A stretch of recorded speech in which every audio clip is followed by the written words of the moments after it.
ఆలస్యమైనా సరే ఉగాది శుభాకాంక్షలు మరొకసారి మీ అందరికీ కూడా.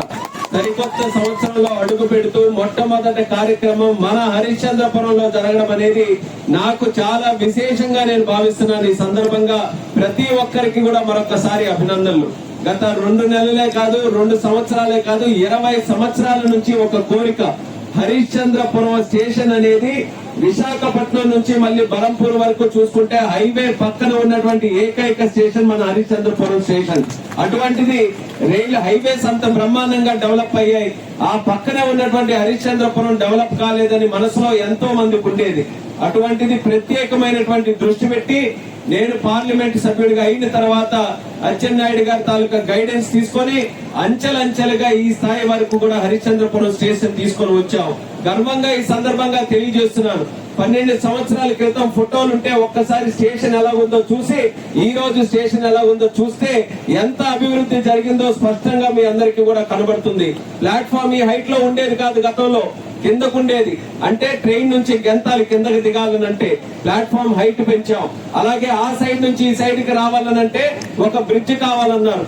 ఆ ఫుట్ ఓవర్ బ్రిడ్జ్ కి రైళ్లన్నీ ఆగాలి, అప్పుడే శాంక్షన్ చేస్తామన్నా సరే పట్టుబట్టి శైలు ఉన్నా లేకపోయినా సరే ఫుట్ ఓవర్ బ్రిడ్జ్ శాంక్షన్ చేస్తామని అది కూడా శాంక్షన్ చేసి పూర్తి చేసుకున్నాం. బ్రహ్మాండంగా స్టేషన్ కి అటు సైడ్ ఉన్నా ఇటు సైడ్ ఉన్నా సరే ఇబ్బంది లేకుండా రాకపోకలకి అన్ని రకాలుగా చేసుకోవచ్చు.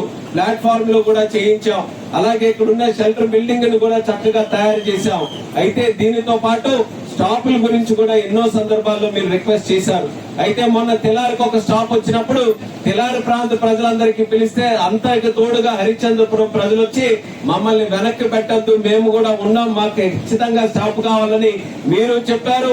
మీ మాట కింద అచ్చెన్నాయుడు గారు కూడా అక్కడ స్పష్టంగా చెప్తే ఆ రోజే హామీ ఇచ్చాను, నెక్స్ట్ స్టాప్ మనకి హరిశ్చంద్రపురంలో తీసుకొని వస్తానని. 45 రోజుల్లో ఈ రోజు ఈ గురుపూర్ ట్రైన్ మనం ఇక్కడ ఆపుతున్నామని కూడా ఈ సందర్భంగా తెలియజేస్తున్నాను. ఒకటి స్టాపులు తేవడం ఒక పక్కన అయితే ఇక్కడ బిజినెస్ చేయించాల్సినటువంటి బాధ్యత కూడా స్థానిక ప్రజల మీద ఉంది. ఇక్కడ ఎన్ని స్టాపులు కావాలంటే మనం తెచ్చుకుందాం. స్టాపులు కావాలి అని అన్నప్పుడు దాని మీద ఎంతమంది ప్రయాణికులు చేస్తున్నారు అనేది వాళ్ళు ఒక రికార్డు మెయింటైన్ చేస్తారు. దానికి సందర్భించి లోకల్ గా ఉన్నటువంటి ప్రజలు మీరు ఎంత ఎక్కువగా గానీ ఈ స్టాపులు మీరు వినియోగించుకుంటే భవిష్యత్తులో మనకు అంతటి బలం. దానితో పాటు మనం కొత్తగా రైల్వే జోన్ కూడా అతి త్వరలోనే మనం ప్రారంభించుకోబోతున్నాం. రైల్వే జోన్ మన ప్రాంతంలో మన విశాఖపట్నంలో ఉంటే ఇంకా బ్రహ్మాండంగా పరిగెట్టించే విధంగా రైల్వేస్ అన్ని కూడా అభివృద్ధి చేయొచ్చు. దాని మీద కూడా నేను దృష్టి పెడుతున్నాను. కాకపోతే ఈ గురుపూర్ ట్రైన్ అనేది అచ్చెన్నాయుడు గారు ఇప్పుడే చెప్పినట్టు అటు విశాఖపట్నం గాని మనకి పాతపట్నం మీదుగా గురుపూర్ వరకు గాని ఈ దారి పొడవునా మనకి విజయనగరం ఎన్నో రకాలైనటువంటి పట్టణాలు ఉన్నాయి, గ్రామాలు ఉన్నాయి. వాటిని గాని శరవేగంగా చేరుకోవాలనంటే తక్కువ ధరకే మనం వెళ్లాలనంటే ఈ యొక్క ట్రైన్ చాలా ఉపయోగపడుతుంది. విద్యార్థులకి గాని వ్యాపారస్తులకి గాని ఇతరత్ర కార్యక్రమాల కోసం తిరిగే ప్రయాణికులకి గాని వాళ్ళందరికీ కూడా చాలా చక్కగా ఇది ఉపయోగపడుతుంది. ఇది ఇంకొక అడుగుగా భావించండి. ఇది అయిపోయింది కాబట్టి హరిశ్చంద్రపురంలో రైల్వేస్ పూర్తి అయిపోయినట్టు కాదు, ఇప్పుడిప్పుడే మొదలైంది అన్నటువంటి విధంగా దీనితో కార్యక్రమాన్ని మొదలు పెడుతున్నాం. ఇప్పుడే రోడ్ల గురించి చెప్పారు. అప్రోచ్ రోడ్లు అతి సుందరంగా తయారు చేసే బాధ్యత తీసుకుంటాం. డిఆర్ఎం గారికి కూడా చెప్పాను, వీలైనంత త్వరగా ముందు సోలార్ లైట్లు పెట్టి ఈ రోడ్లన్నీ కూడా అభివృద్ధి చేసే విధంగా చర్యలు తీసుకోబోతున్నాం. 40 ఎకరాలు ఉంది స్టేషన్ కి అటు ఇటు రైల్వేస్ తాలూకుది.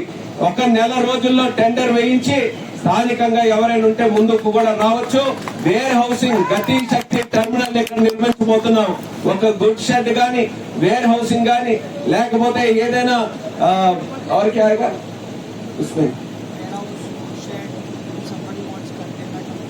కంటైనర్ టెర్మినల్ గాని అలా 4-5 విషయాలు పొందుపరిచి ఈ 40 ఎకరాలు కూడా డెవలప్మెంట్ కి ఈ రోజు అన్లాక్ చేస్తున్నా. అది జరిగితే స్టేషన్ కి పరిసరాల్లో ఉన్నటువంటి భూమిని కూడా మనం వినియోగించుకొని కమర్షియల్ గా 10 మందికి ఉద్యోగాలు వచ్చే విధంగా అది కూడా డెవలప్ చేయొచ్చు. అది కూడా రానున్న రోజుల్లో జరగబోతుందని ఈ సందర్భంగా తెలియజేస్తున్నాను. ప్లాట్ఫామ్లు కూడా హైట్ ఇది పెంచాలి, వెడల్పు చేయాలి. దాని గురించి కూడా ఈ రోజు ఇన్స్ట్రక్షన్స్ ఇచ్చాం. ఖచ్చితంగా ఇవన్నీ కూడా చేసి తీరుతామని ఘంటాబద్ధంగా మీ అందరికి కూడా హామీ ఇస్తున్నాను. అచ్చెన్నాయుడు గారు మరొక 2 విషయాలు కూడా ప్రస్తావించారు. రోడ్లు ఏవైతే ఉన్నాయో అది కేవలం అచ్చెన్నాయుడు గారికే సాధ్యం అవుతుంది. అంటే చాలా మంది అంటుంటారు, నేను కూడా ఉన్నాను కాబట్టి సెంటర్ లో రైల్వేస్ తాలూకు భూముల్లో రైల్వేస్ మీదే ఒత్తిడి తీసుకొని వస్తారు. మీరే డబ్బులు పెట్టండి, మీ భూమి మీరు రోడ్డు తయారు చేయండి అని. కానీ ఏకైక నాయకుడు మన అచ్చెన్నాయుడు గారు మీ డబ్బులు అవసరం లేదు, నేను డబ్బులు పెట్టి చేయిస్తాను, పర్మిషన్ మీరు ఇవ్వండి అని గట్టిగా చెప్పినటువంటి సందర్భంలో రైల్వేస్ ఎక్కడ అడ్డు పెట్టకుండా చూసుకునే బాధ్యత నేను తీసుకుంటాను. బ్రహ్మాండమైన రోడ్లు అటు రౌతుపురంలో గాని, ఇక మన కోటబొమ్మ లారెస్ దగ్గర గాని ఆ రోడ్లన్నీ కూడా మనం పూర్తి చేద్దాం. టెక్కలిలో కూడా అతి త్వరలోనే శాంక్షన్ కూడా చేయించి సింగిల్ గేట్ గా ఉండేది డబుల్ గేట్ గా చేయించుకుంటే అక్కడ కూడా ట్రాఫిక్ ఏదైతే ఇబ్బంది అవుతుందో ఆ ఇబ్బంది లేకుండా ఉంటుంది. ఈ రోజు మీ అందరి తాలూకా ప్రేమ, అభిమానం, ఆశీర్వాదంతో చిన్న వయసులో ఎంత పెద్ద అవకాశం వచ్చింది. ఈ అవకాశాన్ని సద్వినియోగం చేసుకొని శ్రీకాకుళం జిల్లాకు ఉన్నటువంటి శాశ్వత సమస్యలకి శాశ్వత పరిష్కారం అందించాలని మేమిద్దరం కూడా ఎంతో కృషి చేసి పనిచేయడం జరుగుతుంది. దానికి ఎల్లప్పుడూ కూడా సహకారం అందిస్తున్నటువంటి ప్రతి ఒక్కరికి నా హృదయపూర్వకమైనటువంటి ధన్యవాదాలు తెలియజేసుకుంటున్నాను. ఇప్పటి వరకున్న శ్రీకాకుళం ఒక్కటి మీరందరూ కూడా మనసు పెట్టి ఆలోచించాలి. శ్రీకాకుళం తాలూకా రూపురేఖలు కూడా ఈ రోజు మారుతున్నాయి. ఒక పోర్టు సెంటర్ గా మన టెక్కలి నియోజకవర్గం ఈ రోజు అంతర్రాష్ట్రీయ స్థాయిలో ఈ రోజు ఉద్భవించబోతుంది. ఒక పోర్టు యాక్టివిటీ అనంటే కేవలం ఆ ప్రాంతానికే కాదు, ఆ యొక్క ఉన్నటువంటి పరిసరాల్లో ఇక్కడ ఈ పోర్టు వల్ల మనకి ఛత్తీస్గఢ్ లో ఉన్నటువంటి రాయ్పూర్ వరకు కూడా దీని బిజినెస్ ఉంటుంది. ఒరిస్సాలో ఉన్నటువంటి లోపల వరకు కూడా దీని తాలూకా బిజినెస్ ఉంటుంది. అలాంటిది అచ్చెన్నాయుడు గారు దీని మీద ప్రత్యేక శ్రద్ధ పెట్టి శరవేగంగా పోర్టు పనులు కూడా చేస్తున్నారు. పోర్టుకు సంబంధించి సాల్ట్ భూములు, ఉప్పు భూముల తాలూకా కొన్ని పర్మిషన్లు కావాలనంటే అది కూడా మొట్టమొదటిసారిగా మన రాష్ట్రంలో మన మూలపేట పోర్టుకి మొన్ననే మనం తీసుకొని వచ్చాం. పనులు కూడా శరవేగంగా జరుగుతున్నాయి. హైవేలు బ్రహ్మాండంగా ఉన్నాయి. రైల్వేస్ కూడా అభివృద్ధి చేసుకుంటున్నాం. పోర్టు మనకి రాబోతుంది. ఇక రావాల్సింది కంపెనీలు రావాలి.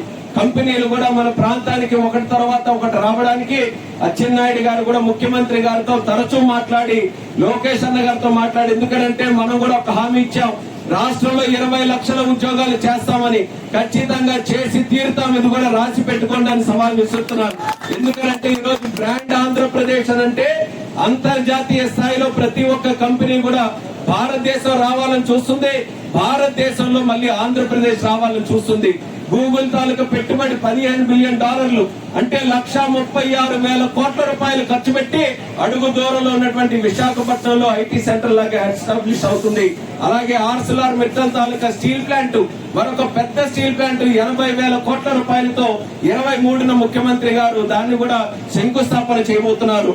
అలాగే మన ప్రాంతంలో పోర్టుతో పాటు ఈ రోజు రేర్ ఎర్త్ మ్యాగ్నెట్స్ అని, అలాగే టైటానియం కాంప్లెక్స్ అని, లేకపోతే బయోకెమికల్ కాంప్లెక్స్ అని, ఫార్మా తాలూక్ ఇండస్ట్రీ అని, ఇవన్నీ కూడా మన ప్రాంతంలో రావడానికి బ్రహ్మాండమైన అవకాశం ఉన్నాయి. మా కృషి నిరంతరం సాగుతుంది. అటు ప్రధానమంత్రి గారు నరేంద్ర మోదీ గారు, అలాగే ముఖ్యమంత్రి చంద్రబాబు నాయుడు గారు, ఉప ముఖ్యమంత్రి పవన్ కళ్యాణ్ గారు, వీళ్ళందరి ఆశీర్వాదం మన జిల్లా మీద, ముఖ్యంగా టెక్కలి నియోజకవర్గం మీద ఉన్నాయి. కాబట్టి ధైర్యంగా మీరందరూ కూడా ఏ పనుల కోసం అయితే మీరందరూ మమ్మల్ని ఆశీర్వదించి ప్రోత్సహిస్తున్నారో ఆ పనులన్నీ కూడా తూచా తప్పకుండా చేయించాల్సినటువంటి బాధ్యత మాది. చేసి తీరుతామని మళ్ళీ హరిశ్చంద్రపురం గడ్డ నుంచి మీ అందరికీ కూడా హామీ ఇస్తున్నాను. మొన్న శివరాత్రి అప్పుడు హరిశ్చంద్రపురం గ్రామం వస్తే ఆ రోజు దైవ కార్యక్రమంలో ఉన్నప్పుడు అన్ని మాట్లాడి వెళ్లిపోతే అక్కడ ఉన్నటువంటి ప్రజలందరూ ఒకటే గుర్తు చేశారు, ఈ అన్ని బాగానే ఉన్నాయి, శివుడు ఆశీస్సులు మనకున్నాయి, కానీ ట్రైన్ ఎప్పుడు ఆపుతారు చెప్పండి అని. ఆ ట్రైన్ ఈ రోజు ఆగింది. శివుడు